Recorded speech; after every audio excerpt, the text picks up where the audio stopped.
Let's explore what art can teach us about living better. Today we will cover 3 pieces and what we can learn from it, because life is too short not to look at pretty things. Disclaimer, I am just someone that appreciates art and wants to learn from it, so take this as my perspective and not expert advice. So the first one is going to be not just one painting, but a full era to teach us that perseverance in what you do, even though everyone tells you otherwise. This started in 18th century France, and the early group of guys like Monet, Pissarro, Renoir, Sicily started creating paintings completely outside of the norm of what society was used to. At that time, they used to draw historical figures, they used to draw religion, and all of it was basically indoors. All of a sudden, they start painting outside. They start focusing on light and color, painting people in Paris and a cafe. They start painting cityscapes and landscapes. The brush strokes are looser and more free, and there's a lot more color. And it was completely different from what everybody was used to. It was so different that the French Art Academy trashed them. They thought that they were a bunch of amateurs. They got canceled. 18th century canceled. So artists would come to places like Paris Salon and sell their paintings. Well, they were not allowed to sell their paintings there. And there was so much backlash that they received as artists because people didn't know what to do with their paintings. So what all of these guys did, hold independent exhibitions to sell their paintings. Them giving up, being like, okay, you know what, the French Art Academy is completely just not allowing me to make a living. In spite of backlash and resistance, they figured out how to keep going. And I would almost argue that some of the most famous, mainstream famous paintings are from the Impressionist era. I cannot even imagine what the art world would be. Fast forward, their perseverance were such a contribution, not just in the art world, because they were absolute trailblazers to have this movement and all the other art movements that followed, to have a different kind of art to come through. This group of artists, what we can again learn is keep going. If you feel like this is something that you have to do, or this is what your gut is telling you, or this is where your motivation lies, or this is where your interest or your excitement lies, becoming an artist or developing some kind of a skill or starting be a side hustle, it could be a career, it could be everyone around you's be like, yeah, bro, no, this is not gonna work, let's just not do it. No, do it. Do it. Work on your goals, whatever that may be, however big or small or different they may be. And the thing with society is that humans have this need to figure you out. They need to put you in this box.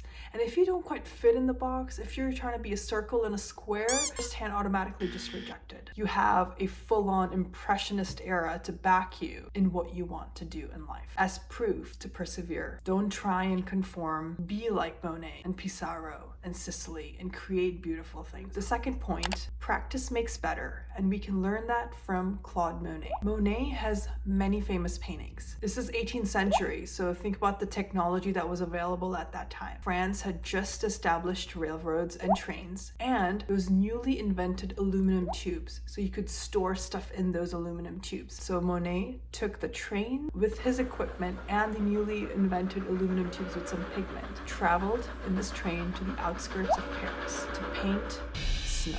He didn't just do 1 or 2 or 3 or 4 paintings, but he has 140 pieces just dedicated on snow effects. I believe the most famous one is the magpie, where he's showing different textures and depth and light and the atmosphere of hitting that snow. But really, think about it. This is Claude Monet. It's mind-blowing that he just dedicated 140 pieces on snow effects just to get better, just to understand how his brush strokes are gonna go, how the light's gonna affect the snow. That's a lot of practice. So when you're learning something new, it will be very uncomfortable at first. You will probably suck at it, but that's okay. Keep going. You will get more comfortable, just like Monet did with 140 pieces dedicated to snow. And lastly, we move a little bit east to India. This watercolor painting is by an unknown artist around 17th century. This girl is on a swing and it's about to rain with the dark clouds out in the horizon. It almost seems like she's stubbornly waiting for these rains on the swing very happily as the few other women in the back watch. Those that are not familiar with Indian culture must be wondering, why the heck is she so desperately waiting on the swing while it's just about to storm? The rainy season in India holds a lot of weight. It is a start of relief from the intense heat. Rains means life is gonna flourish. I'm not quite sure what this lady in the yellow outfit is holding. My first thought is a hat, but I'm unsure if a hat was part of the accessories in 17th century India. A tray with some food on it? What do you think she's holding? Anyway, I'm digressing. This art piece is a beautiful reminder to embrace joy amid life storms, because whether we like it or not, storms are going to come. But there is renewal and there is resilience within all of us. Thank you for hanging with me. I will see you in the next one.